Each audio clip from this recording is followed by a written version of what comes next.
Hey, what's going on? You know who it is. You know what it is. All right, you guys, peep gang. This your boy Town Biz. All right.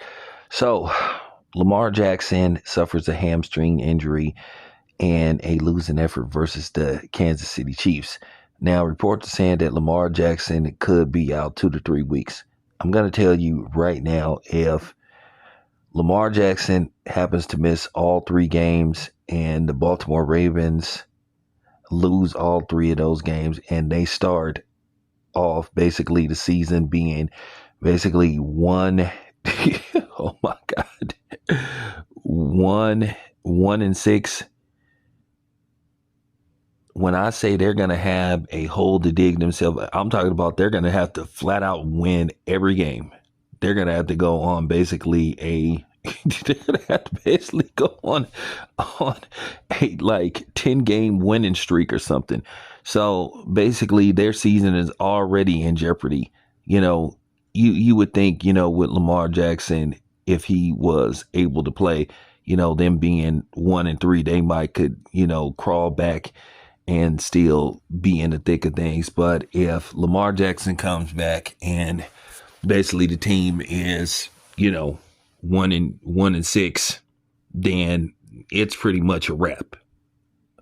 Or as I said before, they'll have to win every game.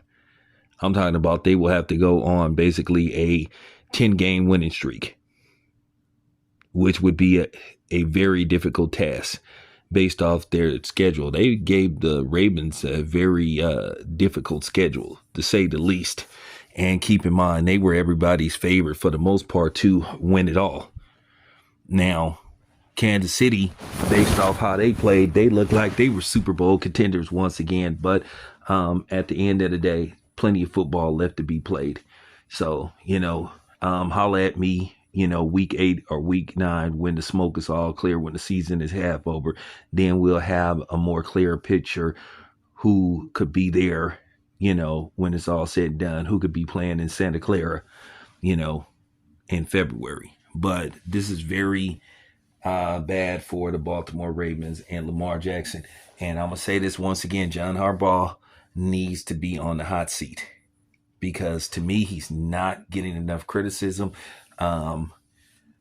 because he's just as much to blame for this debacle as Lamar Jackson. I know everybody wants to put this on Lamar Jackson. Of course, it's easy to make him the scapegoat. But to me, this falls on John Harbaugh. I don't know why I keep calling him Jim, but his name is John.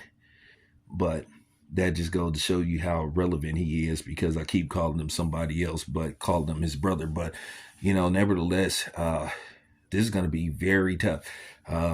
They don't have a solid backup quarterback. They might want to consider seeing can they sign one for the next couple of weeks, next 3 weeks. But with that being said, it's not looking good for the Baltimore Ravens. And I mean, it's really not looking good. So basically, what happens in the next couple of weeks is going to be very pivotal to what happens when Lamar Jackson gets back. If he's out for 2 weeks, then, a split would be okay. A split would be okay. If he's out for 3 weeks, they need to try to get 2 out of 3, to at least be serviceable. So by the time Lamar Jackson comes back, then it's basically a rat race, to the finish line. So we'll see what happens. Anyway, it's your boy Town. I'm out.